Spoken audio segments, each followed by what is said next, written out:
El Instituto Mexicano de la Radio y la Academia Mexicana de la Lengua presentan Letras y Voces, un programa creado para enriquecer el conocimiento del español de las distintas regiones de México. Letras y Voces, un espacio para compartir nuestras letras a través de las voces de los miembros de la Academia Mexicana de la Lengua.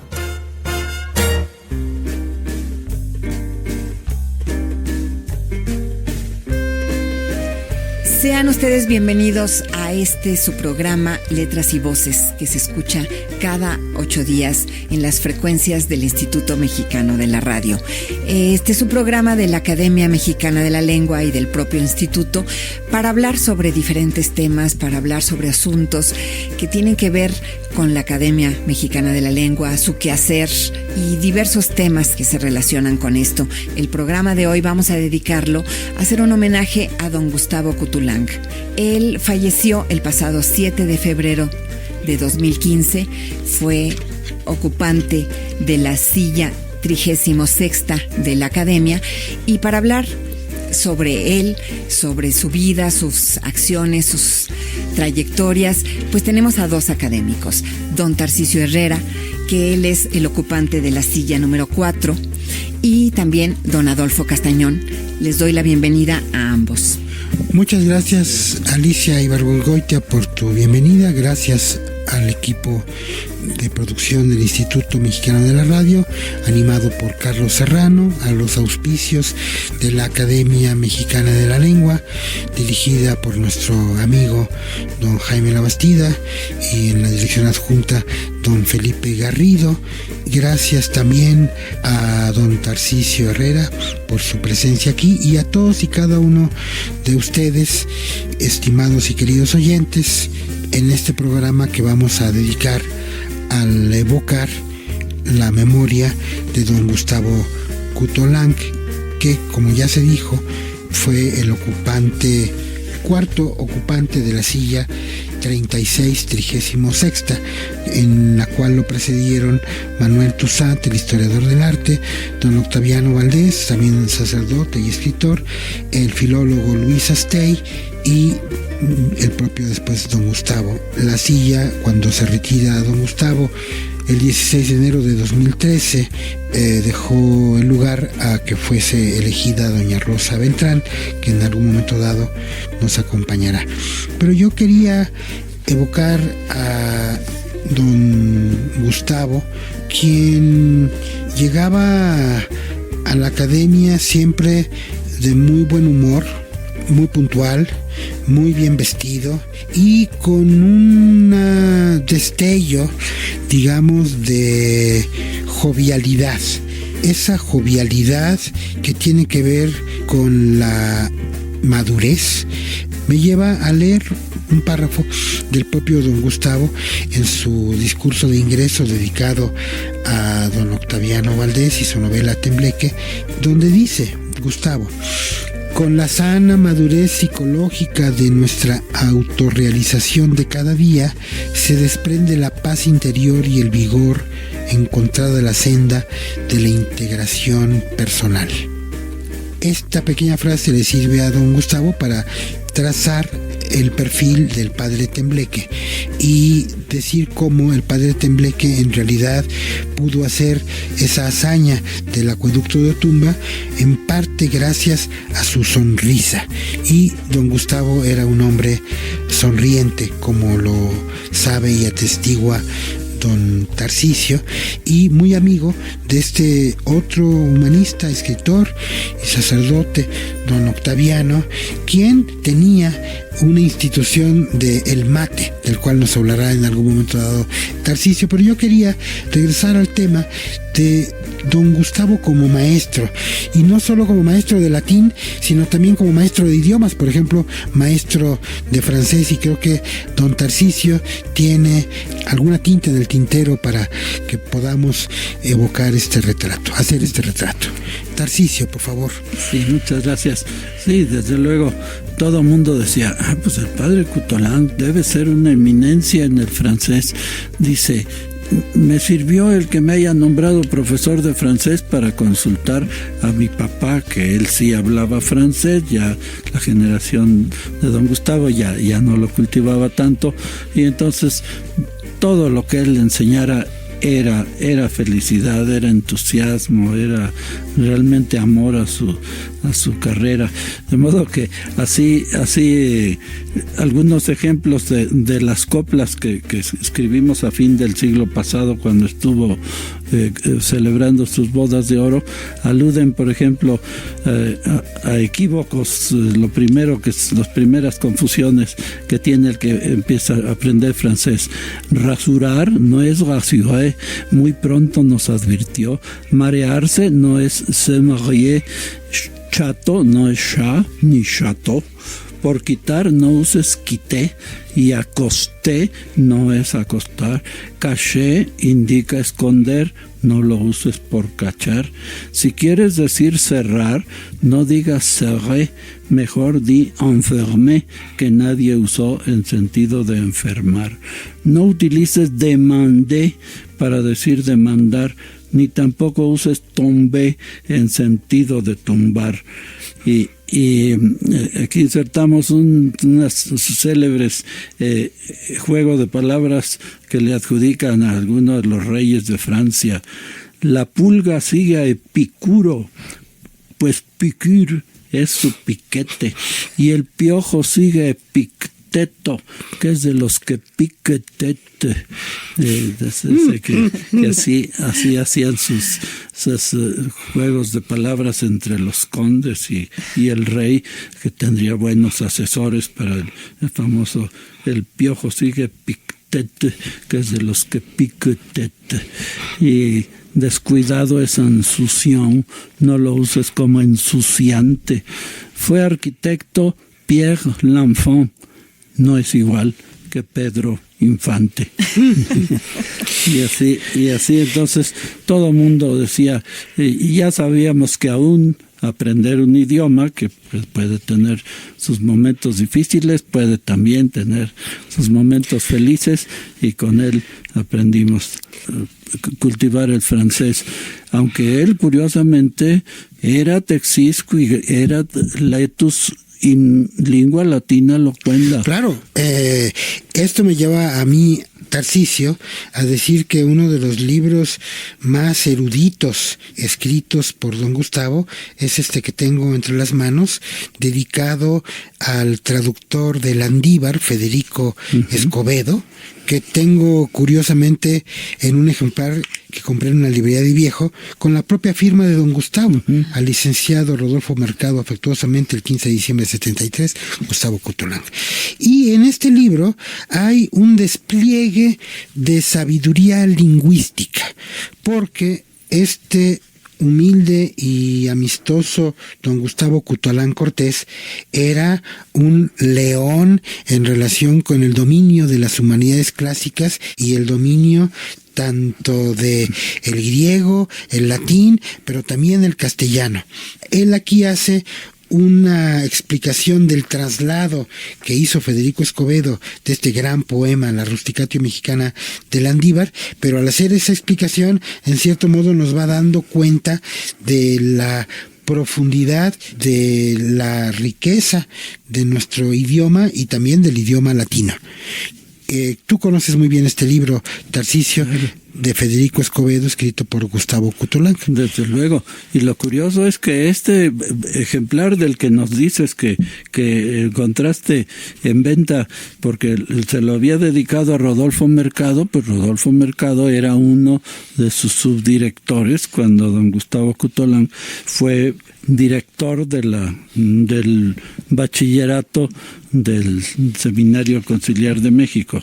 De modo que seguramente don Rodolfo Mercado se lo donó o se lo heredó a algún pariente y así. O alguien se lo llevó de su oficina de manera un poco intempestiva para que cayera en las manos de un castañón que andaba por ahí, ¿verdad? Sí, y así se dan esos casos curiosos que llegan una firma célebre a unas manos inesperadas.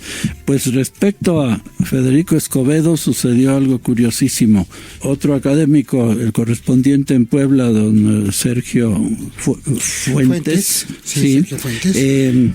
Ganó un concurso de biografías históricas en Puebla y lo publicó su libro muy interesante, Camirensis, que es la denominación de académico de don Federico Escobedo, y lo presentó en México en un salón muy, muy solemne. Estuve yo entre los presentadores y don Gustavo leyó también un estudio alusivo y dice, y ahora les voy a leer esa página en que don Federico Escobedo escribió el homenaje latino al Quetzal. Dice, Quetzalis elogium, que aquí lo traigo, por aquí lo traía, y ya entonces se da cuenta el padre Sergio Fuentes, se te escapa el Quetzal, y dice, pues ni modo, se me voló el Quetzal. Y entonces todo el público esperaba que leyera ese célebre poema al Quetzal, y lo único que obtuvo fue la gran risa porque se le voló el Quetzal al padre Gustavo, que no perdió el buen humor para salir del momento difícil. Bueno, vamos a hacer un espacio, una muy breve pausa, porque queremos seguir escuchando a don Tarcisio Herrera. Vamos a escuchar un poema, A cada quien lo suyo, escrito por don Alfonso Castro Pallares y en la propia voz de don Gustavo Kutulenc, a quien estamos dedicando este programa. Letras y voces. A cada quien lo suyo. En cada noche amarga hay un lucero, una paloma en cada tarde sola, una barca de sol en cada ola, y en los ríos de la vida hay un romero. El ciervo tiene un viento pasajero y el campo una sonrisa de amapola. Para la abeja sabia en una corola, más allá de la hormiga hay un granero. Para el canto del gallo hay alborada, hay rocío para el baño de la espiga y una canción de sangre en la granada. Hay en las ramas secas de mis huesos un firme silencio de fatiga y un pájaro de risas y de besos. Letras y voces. SPIN, Español Inmediato. En el sitio de El Español Inmediato, que se encuentra en el sitio también de la Academia, que es www.academia.org.mx, llegó una consulta sobre la palabra dictaminación.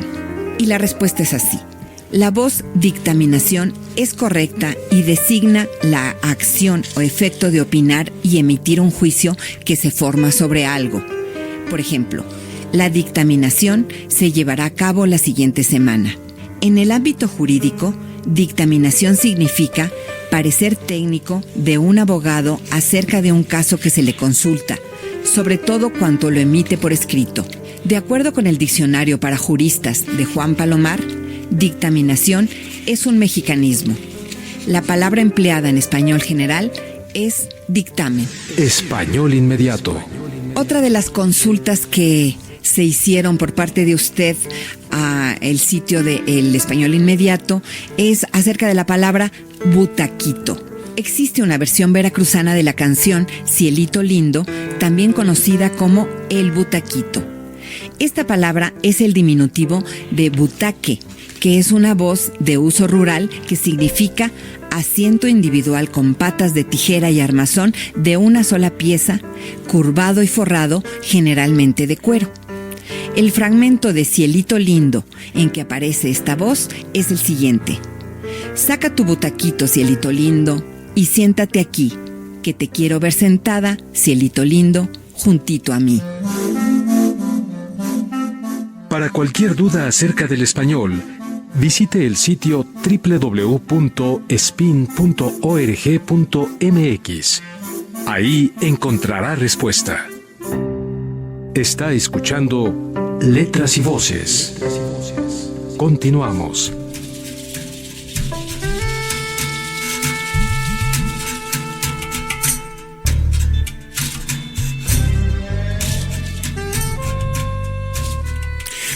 Bueno, estábamos hablando del libro que don Gustavo Coutolán Cortés le dedicó a don Federico Escobedo, traductor de Landívar, y yo quisiera recordar que Federico Escobedo y Tinoco fue correspondiente de la Academia Mexicana de la Lengua, bueno, fue miembro de número, y que nació en Guanajuato el 7 de febrero de 1874 y falleció el 13 de noviembre de 1949.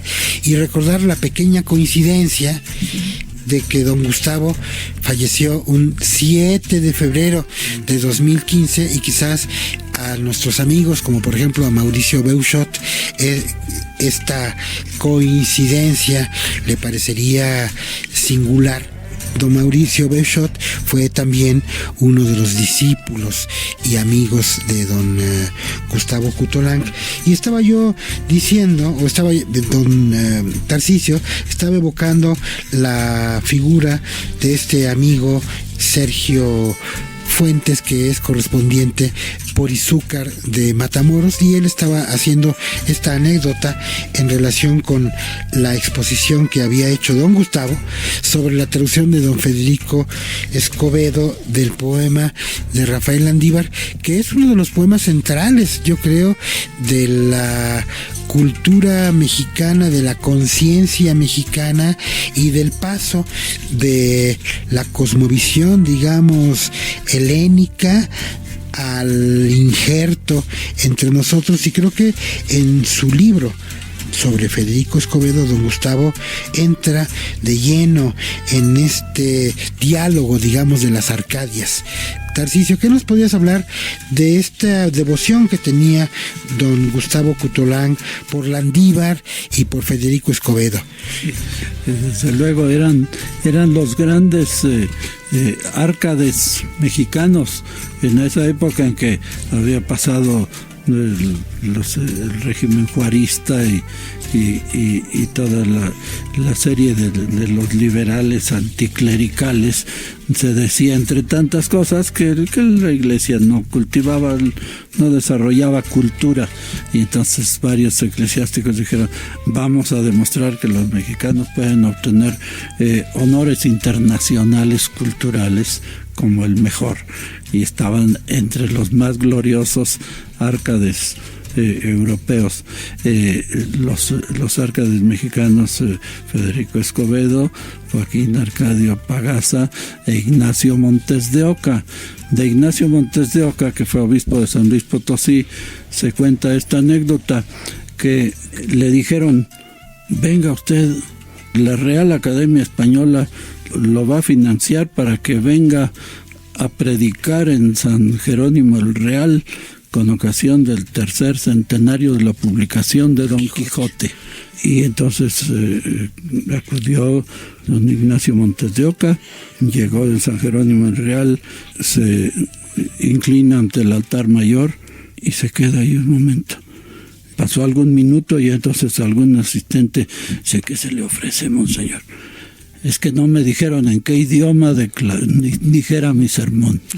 Sí, era un alarde, decía, porque él podía hablar no solo en español, no solo en inglés, que tenía muchísimos amigos ingleses, sino en latín y también en griego. Fue el traductor de Píndaro al griego, que durante un siglo fue el que se estuvo reeditando en Madrid, cuna de las humanidades, del ambiente de habla hispana, y seguían publicando las traducciones de Píndaro hechas por el mexicano Ignacio Montes de Oca. Realmente demostró que no tenían derecho a ser menos los hispanos o los mexicanos, cada quien según sus propios méritos. Y esos fueron los maestros de Manuel José Otón, ni más ni menos, de exponentes de la tradición clásica en México.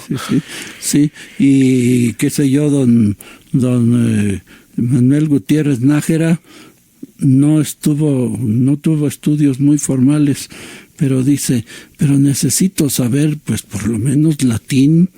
¿Y a quién le puedo pedir clases de latín? Nada menos que al arzobispo de ese tiempo, al arzobispo de México que de esa época le estuvo tomando también como Sor Juana, ¿verdad? 20 lecciones de latín y entonces gracias a esos estudios de latín, Manuel Gutiérrez Nájera tiene una anécdota curiosísima que pudiera ser un prototipo de una demostración de la vitalidad permanente del latín. Resulta que estaban en un terremoto en México, estaba el químico, el farmacéutico, viendo caerse los frascos de sus medicinas que suelen tener los nombres de pulveres acidicuprici, subnitratum magnesiarum, etc.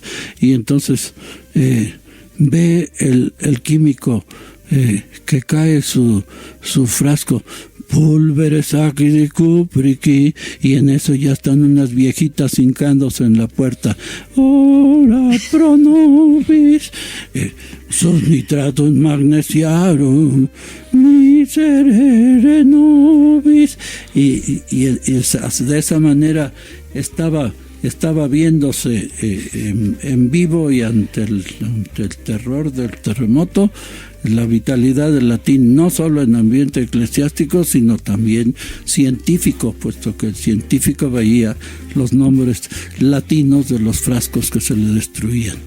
Y esa anécdota tan brillante sobre el uso del latín la realizó Gutiérrez Nájera, que nunca estuvo en una escuela de latín, pero tomó su docena de clases con el arzobispo de México.